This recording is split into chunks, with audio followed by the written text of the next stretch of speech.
respond then? Very well. I think the federal government has actually jumped the gun. That is my thinking. Because in the first place, there is an allegation by a senator, a serving senator. And then a committee is set up to investigate the allegation as empowered by the Constitution, Section 88 of our own Constitution, 1999, as amended, gives the National Assembly the power to investigate any allegation, to expose corruption, among others. Now, the National Assembly, or the Senate, as it were, has set up a machinery to investigate the allegation.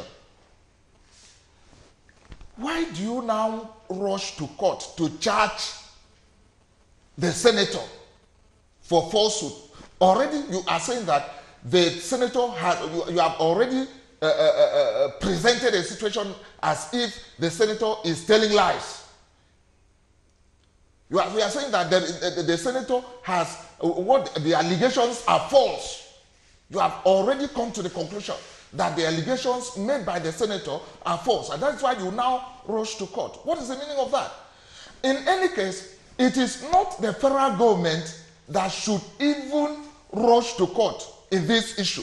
You think so? You see, the federal government, the executive has its own duties. The legislature has its duties, as well as the judiciary. So if the Constitution has given certain powers to the legislature, as in this case, investigative, and then the legislature is trying to go into this investigation, and you rush to court to, first of all, charge these people, and there's another story that they have also gone to court. The IGP has gone to court to stop the Senate from investigating him.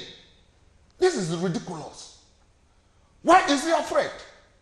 Why is he thinking that if they investigate him, if the allegations are false, as they have claimed, why is he thinking that if they investigate him, something will come out? And that is why he's rushing to the court. You feel the government, the AGF, should have waited for the investigation Very to be concluded? That is what I'm saying. They have jumped the gun. They should have waited for the Senate to finish the investigation. If the outcome of the investigation says that the allegations were false, then they have the power, they have the duty to now charge the man to court for falsehood and all that. But for now, they have jumped the gun. It is not the right thing to, the right step to take. All right. Do you share the same view, Barrister Sarah? Well, I agree with my learned friend to some extent. All right. But I want to look at it from two perspectives.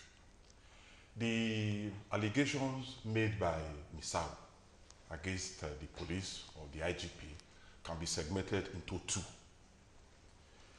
Now, you have the allegations and the presentation he made on the floor of the National Assembly. Now, there was also interview he granted on channels and some other news media. Now, any citizen of Nigeria has a right to protest against any public officer to the right source. How much more a senator of the Federal Republic of Nigeria? He has made certain allegations against the Inspector General of Police, first on the floor of the Senate. And the Senate, pursuant to its investigative powers given to it under Section 88 of the Constitution, by which the National Assembly, the two arms of the National Assembly, they are mandated to look at the laws that they have enacted and look at the agencies or bodies created by their own law who have a responsibility to administer those laws, to see to it whether those laws are being properly administered with a view to exposing inefficiency, waste, and corruption. To me, the Senate is right on point because the police itself is a creation of statute. Yes. Was brought into being by the Police Act. And the Police Act is an act, it's a law made by the National Assembly. So that when allegations are made against actions of senior officers of the police and the police itself, bordering on forgery, nepotism, fraud and corruption, they are duty bound as patriotic citizens and the performance of their legislative duties, the powers conferred on the legislature under Section 4 of the Constitution, to look at the law that set up, that created the police, to see if there's any lacuna, if there's any need to make amendments, and if there's any need to reject the law so as to reduce incidents or opportunities for people either to corrupt the system or to breach the law, and then to expose, reduce inefficiency and waste. Because we know, going through the Police Act, that the IGP has a lot of discretion in to exercise in some of these matters. For instance, for act of bravery exhibited by a serving police officer, the IGP is empowered under the Police Act to make recommendation to the Police Service Commission for the promotion of such a gallant officer. And you and I know that where there's a discretion, there's also a possibility for it to be used positively or negatively. And this brings me to the other allegation of his nepotistic tendencies. They say he's favoring people from his Nupe ethnic stock extraction. And that is also favoring his girlfriends within the police force. So that's the more reason why the National Assembly, in pursuant to its powers, should look at the law that created the Police Act. Look at the entire gamut of the law. The Police Act, the Police Service Commission, the police regulations, and all that to see how to make the law watertight.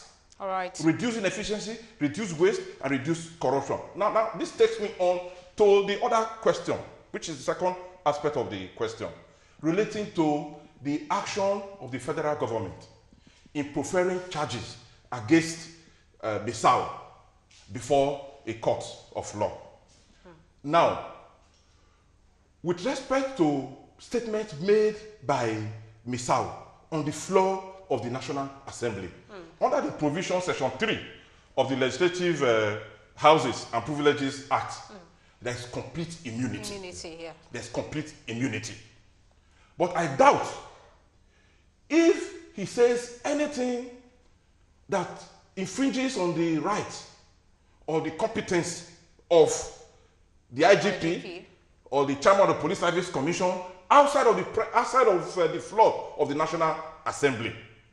He does not have such a protection. All right. And now, this also takes me to another aspect of it. The allegations made, against whom were those allegations made?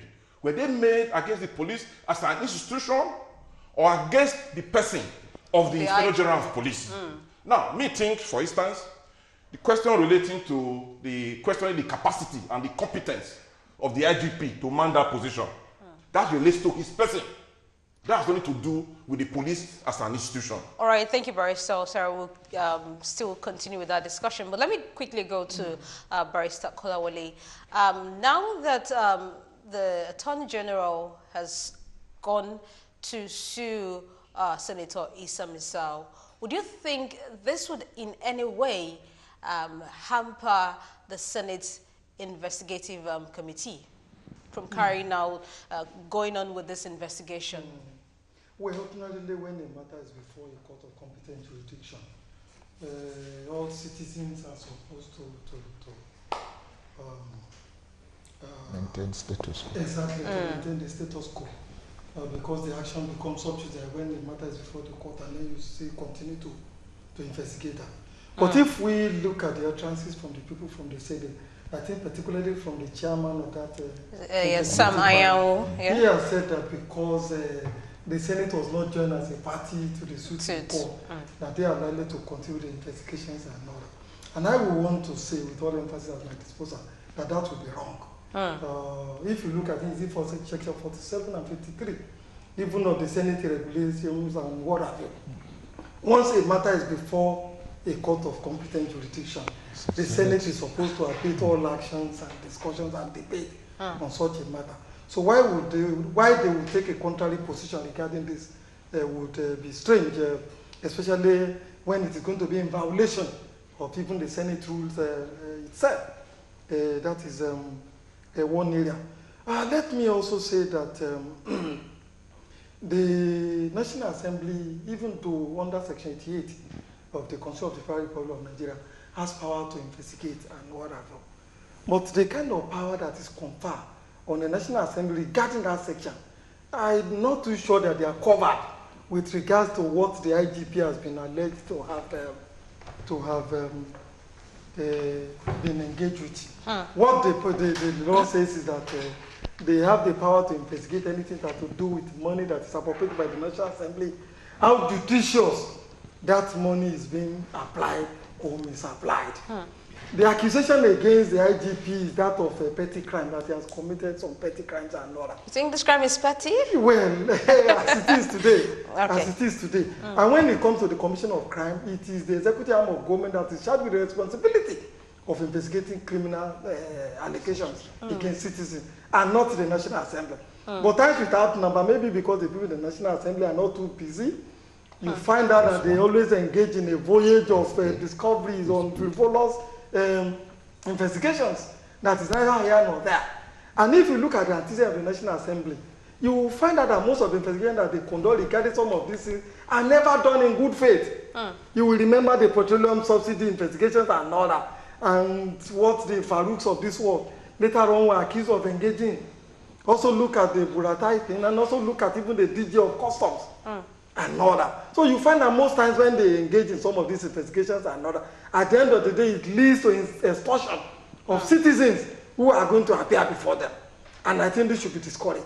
The National Assembly have a lot of work to do. If only the people in the National Assembly will really apply themselves to the responsibilities of that office and not engage on the voyage of discovery as they have always done most of the times. All right, if in trying to understand what you're saying, going ahead to investigate, setting up a committee to investigate the IGPs beyond the purview, and it is not done in good faith. It is not done in good faith, absolutely. That is my position. I suspect that at the end of the day, it might be geared towards just extorting money from the IGP or police. Well, when you hear that a man is sitting on billions of naira, as the IGP has been accused of sitting on.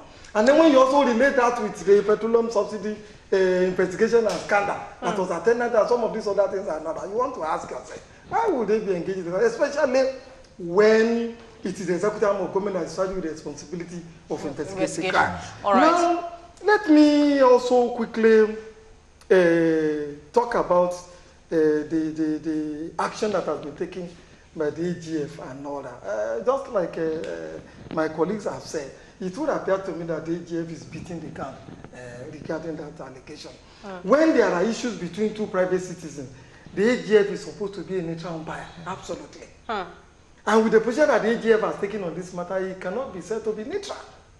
So if this matter goes to court, I suspect that whatever lawyers are going to be defending the IGP will go to court and say, look, we are thinking that this person has come to court based on bias. We are thinking that this man has come to court to abuse the court process. And if that is the position, at the end of the day, these charges that are before the court might not see the end of the day. And the court can, if they raise a preliminary objection, the possibility that the charges can be thrown out is there. So I would have expected, like my learned friends have said, that the IGP would wait, the AGF will wait until proper investigations are conducted by a neutral body. Because as it is today, what investigation is even the AGF taking to court? Is this investigation conducted by the police that is also a party to this matter? Because the police is not neutral. If it's an investigation that is conducted maybe by the EFCC, by the ICPC, and some other neutral bodies, then you can say the AGF has a good reason to want to go to court. But this time around, it is also the police that is being accused, or that is in a way tainted in this matter. It is the report by the police that the AGF is taking to court, and I think that is very, very, is not the proper thing to do. All right. As I am concerned. Thank you, Barrister Kolawole. Barrister Monan, let me just ask this. the legislators, we know they have the oversight powers to effectively check public corruption and other forms of misgovernance. Do you share Barrister Kolawole's view that investigating the IGP does not come under this? No, I'm very sorry that I'm going to deviate from his own view about this particular